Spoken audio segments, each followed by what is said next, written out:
अस्सलामुअलैकुम everyone, I am doctor Shahza Tahir and आप देख रहे हैं डॉक्टर मोटिवेशन। आज की वीडियो के अंदर हम डिस्कस करेंगे कि आपने अपने लॉन्ग क्वेश्चंस इस्लामियत के अंदर यानी आईएस के अंदर एंड आपने अपने पीएस यानी मुतालिया पाकिस्तान के अंदर किस तरह से अटेम्प्ट करने हैं अपने लॉन्ग क्वेश्चंस को, ताकि आपको मैक्सिमम मार्क्स मिलें, ताकि आपको फुल मार्क्स मिलें, ताकि आप इन दोनों के अंदर 50 आउट ऑफ 50 स्कोर कर सकें। And that is possible. मैंने इसी राइटिंग के साथ, ऑल्दो मेरी राइटिंग इतनी अच्छी नहीं है, लेकिन मैंने इसी राइटिंग के साथ 50 आउट ऑफ 50 स्कोर किया अपने इस्लामियत के अंदर एंड 50 आउट ऑफ 50 स्कोर किया अपने पाक स्टडीज़ यानी मुतालिया पाकिस्तान के अंदर। एंड आज की वीडियो के अंदर मैं आपको गाइडलाइंस बताऊंगी कि किस तरह से आपने लॉन्ग क्वेश्चन को अटेम्प्ट करना है, कितनी लेंथ होनी चाहिए, किस तरह से आपने अपने पेपर को यूनिक बना के आना है, किस तरह से आपने पेपर की प्रेजेंटेशन करनी है। आज की वीडियो के अंदर हम सब कुछ डिस्कस करेंगे। अगर आप चैनल पर नए हैं तो जल्दी से चैनल को सब्सक्राइब कर दें ताकि मज़ीद इस तरह की इंफॉर्मेटिव वीडियोस आपको मिलती रहें। फर्स्ट ऑफ ऑल मैं डिस्कस करती हूँ कि आपने अपने लॉन्ग क्वेश्चन को किस तरह से प्रेजेंट करना है। फर्स्ट ऑफ ऑल आपने स्टार्ट करना है अपने लॉन्ग क्वेश्चन को विद द तारुफ। ठीक है, कोई भी लॉन्ग क्वेश्चन आता है उसके अंदर तारुफ है नहीं है, पेपर में बनाना है, आपने ज़रूर लिख के आना है। ठीक है, अभी मैं आपको एक पेपर सैम्पल क्वेश्चन लिख के भी दिखाऊंगी कि आपको किस तरह से लिखना है। लेकिन आपका कोई भी इस्लामियत के अंदर या आपके पाक स्टडीज़ के अंदर कोई भी लॉन्ग क्वेश्चन आता है 8 मार्क का लॉन्ग क्वेश्चन, तो आपने उसके अंदर सबसे पहले हेडिंग देनी है तारुफ की। ठीक है, आगे मैं आपको बताऊंगी भी कि आपने तारुफ को लिखना कैसे है, लेकिन आपने सबसे पहले ये याद रखना है कि आपने अपना क्वेश्चन को स्टार्ट करना है लॉन्ग क्वेश्चन को विद द तारुफ। ठीक है, नेक्स्ट पे वी हैव द हेडिंग, और अगर आप इंग्लिश के अंदर कर रहे हैं तो आप इंट्रो लिखेंगे, इंट्रोडक्शन। ठीक है, आप हेडिंग देंगे इंट्रोडक्शन की अगर आप इंग्लिश के अंदर अटेम्प्ट कर रहे हैं। ठीक है, नेक्स्ट पर मैं आपको बताती हूँ कि आपने लॉन्ग क्वेश्चन के अंदर किस तरह से मैक्सिमम मार्क्स गेन करने हैं। तो दैट इज़ मैक्सिमम हेडिंग्स। आपने मैक्सिमम हेडिंग्स बना के आनी है अपने लॉन्ग क्वेश्चन के अंदर, और वही हेडिंग्स आपको आपके पेपर के अंदर मैक्सिमम मार्क्स गेन करने के लिए 50 आउट ऑफ 50 स्कोर करने के लिए हेल्पफुल होंगी। आपकी मैक्सिमम लेंथ कितनी होनी चाहिए आपके लॉन्ग क्वेश्चन की, तो that would be 6 to 8 pages.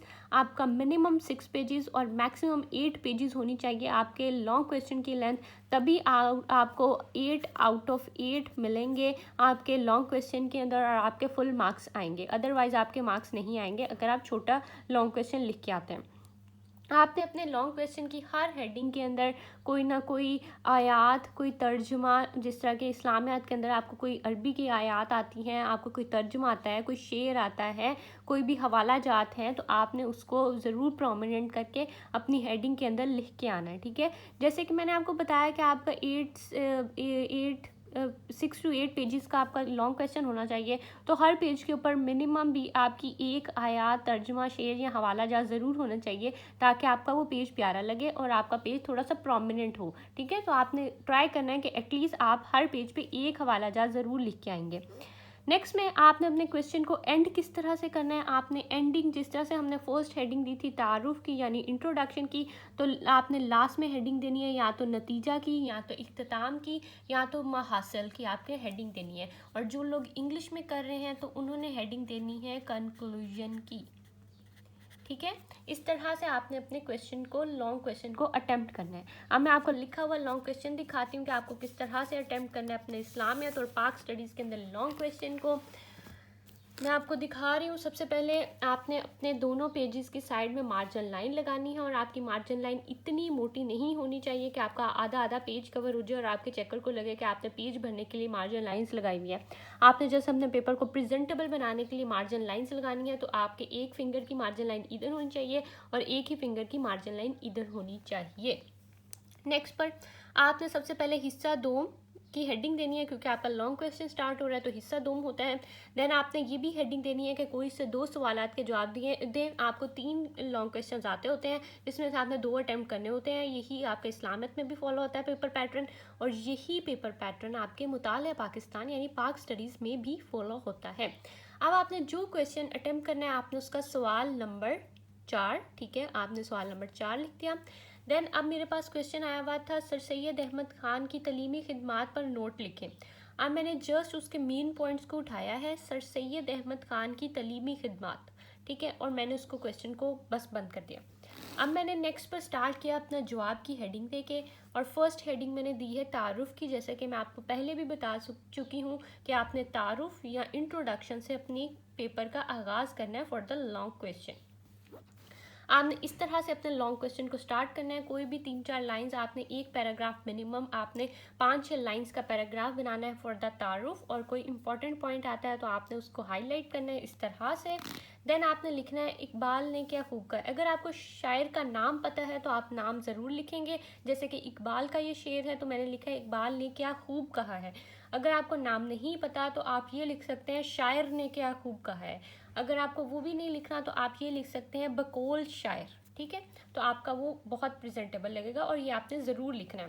Then मैंने उसको भी आपने डबल लाइन किया है लास्ट सेकंड में। फिर मैंने शेर लिखा है, नहीं है ना उम्मीद इकबाल अपनी कुश्ते वीरा से, ज़रा नम हो तो ये मिट्टी बहुत ज़रखेज़ है साकी। ठीक है, तो ये आपने अपना शेर लिख दिया। आपने अपना हवाला जात, कोई भी अगर आपने आयात लिखी है, मैंने ये पाक स्टडीज़ का पेपर सॉल्व किया हुआ है क्वेश्चन, तो पाक स्टडीज़ के अंदर मोस्टली शेर वगैरह आते हैं। अगर आप इस्लामियत का कर रहे हैं तो आप आयात लिखेंगे। आप मेन मार्कर से, मोटे वाले मार्कर से अपनी आयत अरबी लिखेंगे, एंड जो आपका बारीक वाला मार्कर है यानी 604 का मार्कर है उससे आप तर्जुमा लिखेंगे। ठीक है, मैं मज़ीद भी आपको इस्लामियत पर गाइड करूँगी। जब कंप्लीट गाइड इस्लामियत की आएगी तो उसके अंदर मैं आपको मज़ीद एलेबोरेट करके गाइड करूँगी।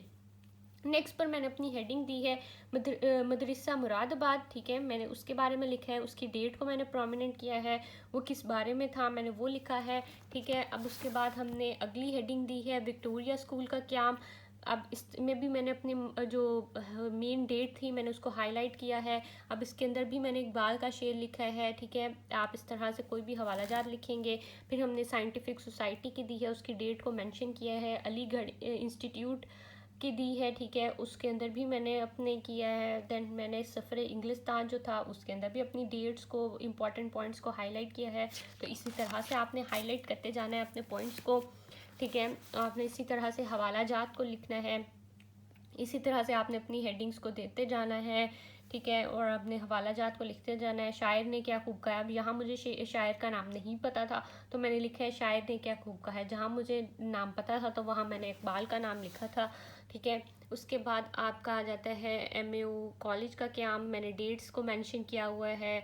मोहम्मदन एजुकेशन कॉन्फ्रेंस, उसके अंदर आपने सारे प्रोमिनेंट पॉइंट्स को हाईलाइट करते जाना है। आपने जदीद तरीन निसाब का क्याम किया था तो आपने वो भी लिखना है। देन आपने दीगर तलीमी अदारे जो भी उन्होंने कायम किए थे वो लिखना है। लास्ट में मैंने अपने क्वेश्चन का किया है नतीजा, यानी मैंने जैसे आपको बताया है आप नतीजा लिख सकते हैं, आप इख्तिताम लिख सकते हैं, आप महासिल लिख सकते हैं, या आप कंक्लूजन लिख सकते हैं। ठीक है, ये हो गया कि हमारे पेपर की प्रेजेंटेशन किस तरह की होनी चाहिए। अब आती है बात कि हमारे लॉन्ग क्वेश्चन की लेंथ कितनी होनी चाहिए। तो जैसे कि मैंने आपको भी बताया था कि आपके लॉन्ग क्वेश्चन की लेंथ होनी चाहिए मिनिमम 6 पेजेस और मैक्सिमम आपके 8 पेजेस तक जाने चाहिए। ठीक है, तो मैंने आपको जैसे बताया था कि आपकी लेंथ कितनी होनी चाहिए। ठीक है, तो अब ये देखें, आप मेरे पास 1 पेज है, ये मेरा 2 पेज है, 3rd पेज है ये मेरा वाला।